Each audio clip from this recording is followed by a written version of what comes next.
안녕하세요. 한다린의 끝티처입니다.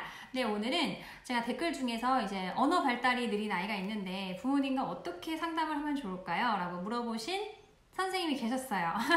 그래서 그 김에 언어 발달이 느린 아이에 대해서 이야기를 해보려고 해요. 그런데 사실 언어 발달이 느리다고 이렇게만 얘기를 하시면 제가 잘 몰라요. 그래서 제가 생각했어요. 굉장히 다양한 아이들이 있죠? 그 중에서 선생님들이 느끼시는 언어 발달이 느린 아이의 유형을 제가 크게 4가지로 그냥 오늘은 나눴어요. 그래서 오늘은 유형을 나누고 그 다음에 이제 그 아이의 원인 그리고 어떻게 지도하면 좋은지에 대해서 오늘 한번 이야기해 보도록 하겠습니다. 일단은요, 유형은 선생님들 제가 크게 4가지로 나눴어요. 첫 번째는 이제 말을 하는데 발음이 뭔가 어눌하고 잘 되지 않아서 상대방이 이야기하기 어려운 경우. 그리고 두 번째는 이제 어떤 질문이나 지시 되는 말, 그리고 어떤 맥락이나 주제에 맞지 않는 이야기를 계속 하는 경우도 느린 아이에 속하죠. 그리고 세 번째는 언어 구사하는 게 또래와 다른 아이예요. 굉장히 단답으로만 이야기를 한다거나 짧은 문장, 또래는 굉장히 2가지의 문장을 연결해서 이야기를 하는데 굉장히 너무 짧은 문장으로만 이야기를 한다든지 갔어요, 왔어요, 약간 이런 식으로 있죠? 이렇게만 이야기하는 경우. 그리고 4번째는 사용하는 어휘의 개수가 현저히 이제 또래에 비해서 적을 경우에 우리는 이런 아이들을 조금 언어 발달이 느리다고 보는 것 같아요. 그래서 이제 원인을 찾아볼 텐데 제가 생각하는 원인이에요. 뭐 같진 않을 수 있지만 첫 번째로 발음이 조금 잘 안 되는 친구들인 경우에는 이런 원인이 있어요. 알고 보니까 이 아이가 귀가 뭔가 잘 안 들리거나 청력에 문제가 있는 경우가 있었어요. 제가 맡은 아이들 중에서도 그런 아이들이 한 2-3명 있었거든요. 그래서 뭔가 입모양이 잘 안 되고 아이가 눈치를 많이 보고 뭔가 말을 하는데 발음이 명확하지 않은 아이들은 뭐 언어치료센터에 가서도 하겠지만 이 청력에 문제가 있는 아이들이 있어서 만약에 부모님이 그런 부분에서 검사를 받아보지 않았거나 뭐 약간 교사가 보기에도 뭔가 얘가 잘 안 들려서 혹시 그러는 건 아닌가 하는 경우가 그냥 느낌상으로 전 느껴지더라고요. 어떤 그 특정 아이들인 경우에는. 그래서 부모님한테 살짝 권해볼 수도 있어요. 근데 어린 아이들은 아니에요. 어린 아이들은 원래 발음이 잘 되지 않잖아요. 제가 말한 애들은 5, 6, 7세 정도, 6, 7세 정도 됐는데도 잘 안 되면 그런 경우가 있고, 그리고 이런 경우가 있어요. 너무 애들이 귀엽다 보니까 부모님이 우쭈쭈쭈쭈쭈쭈 잘한다 이렇게 해서 그 어눌한 발음이 고착화되도록 하는 거예요. 선생님 뭐뭐 했다요 이렇게 얘기하는 애들이 있죠. 근데 너무 귀엽다 보니까 우리가 그걸 그냥 받아주는 거예요. 가정에서도 그런 경우가 굉장히 많아요. 그랬을 때는 우리가 그 아이를 그냥 받아주고 있지는 않은가에 대해서 생각을 해보시고 가정에서도 되려 물어볼 수가 있어요. 그래서 가정에서 이렇게 발음하는 부분에 대해서는 어떻게 반응해주고 계세요? 어떻게 하고 계세요?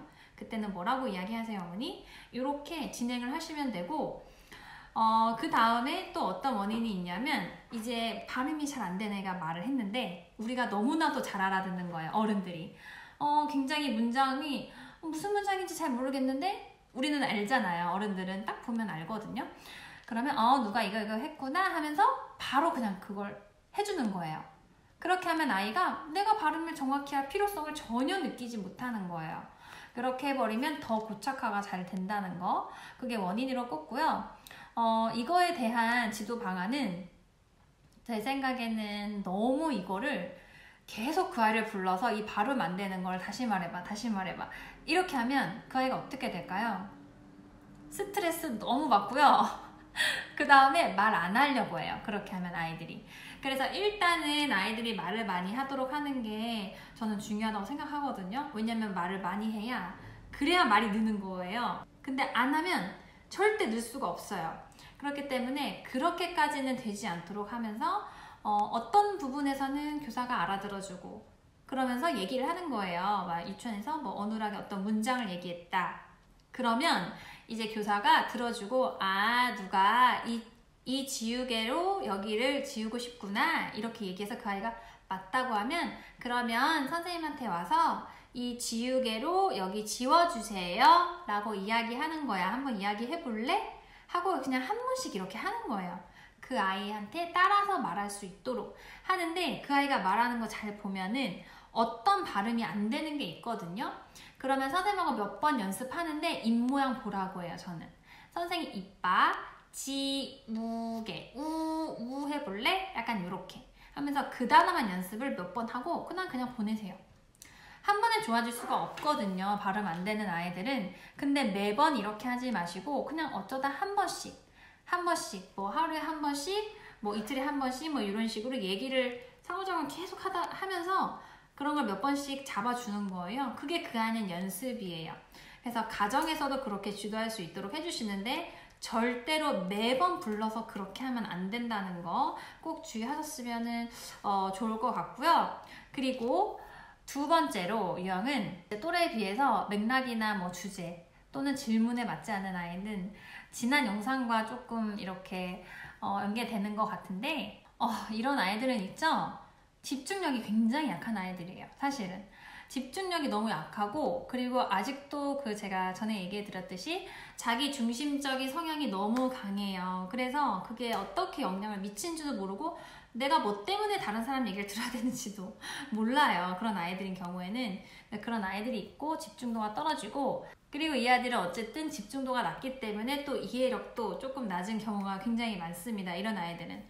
그러니까 본인의 수준에 맞지 않는 이야기를 할 때 더 집중력이 많이 떨어져요. 이런 아이들은. 그러니까 본인은 집중 시간이 5분인데 만약에 또래 아이들은 집중 시간 15분이에요. 그러면 이 아이는 집중 못하는 거예요. 이렇게 되는 거죠. 그리고 또래 아이들은 두 가지 문장 연결해서 이해가 되는데 이 아이는 아주 단답밖에 이해를 못해요. 그러면 그 이야기 나누기에 그 대화에 이 아이는 참여할 수가 없는 거예요. 이해가 되지 않기 때문에. 그렇다면 우리가 이 아이들을 어떻게 지도하면 좋을까요?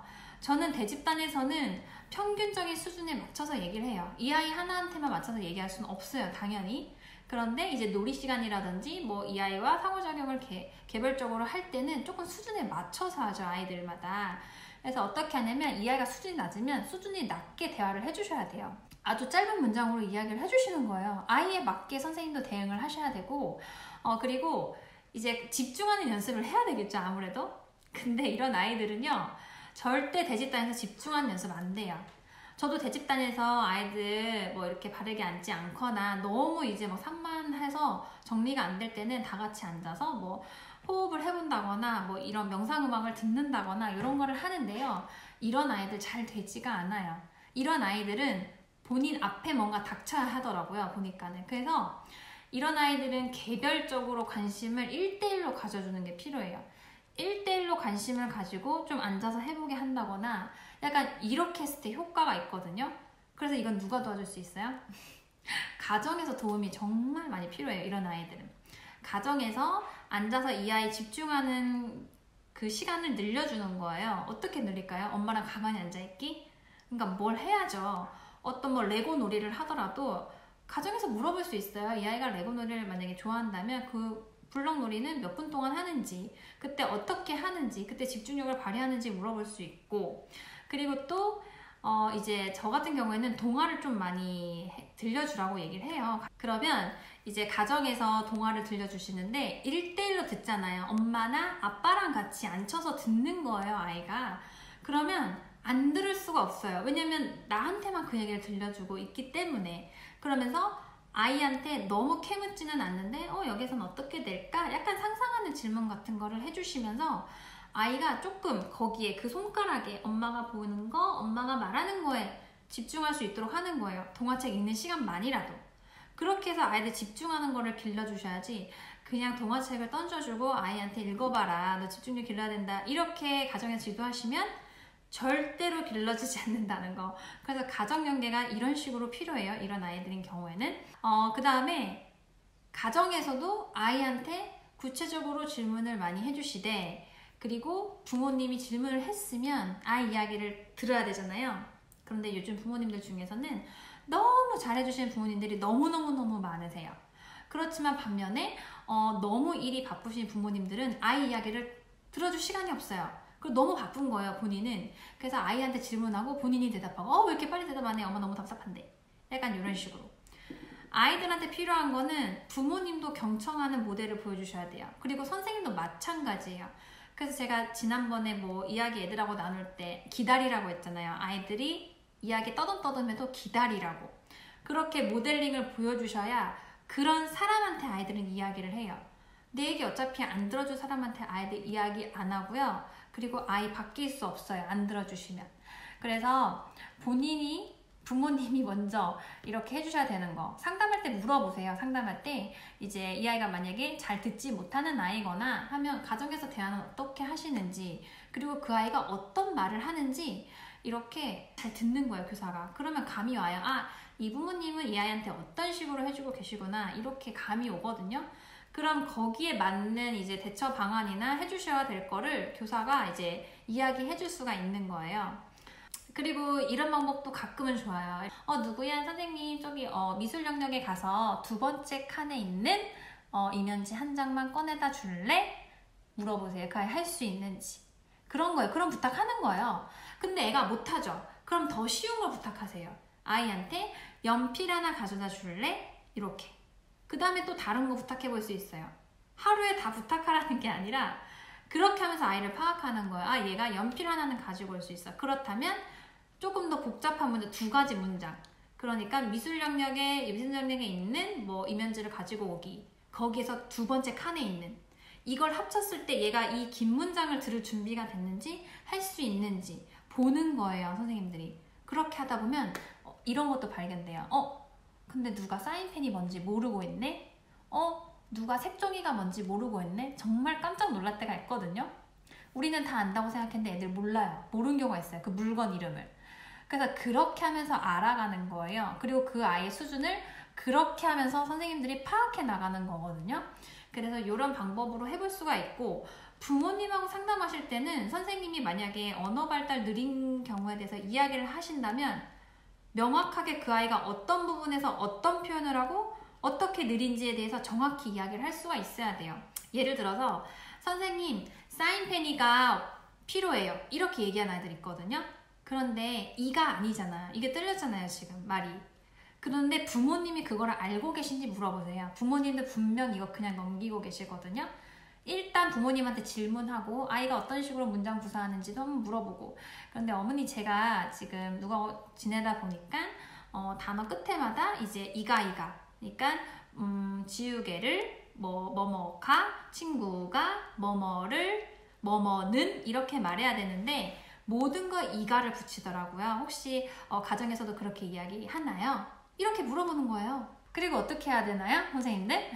그래서 저는 이렇게 지금 지도를 하고 있는데 가정에서도 제가 생각할 때는 그게 지금 조금 어느 정도는 습관이 된 것 같아서 지금 얼른 교정을 같이 하시면 좋을 것 같아요, 어머니. 그래서 저와 함께 가정에서 이렇게 할 때는 다시 이야기해 볼 수 있도록 질문을 해주시고 그렇게 조금 알려주시는 게 필요할 것 같아요 라고 이렇게 안내까지 해주실 수가 있을 것 같아요.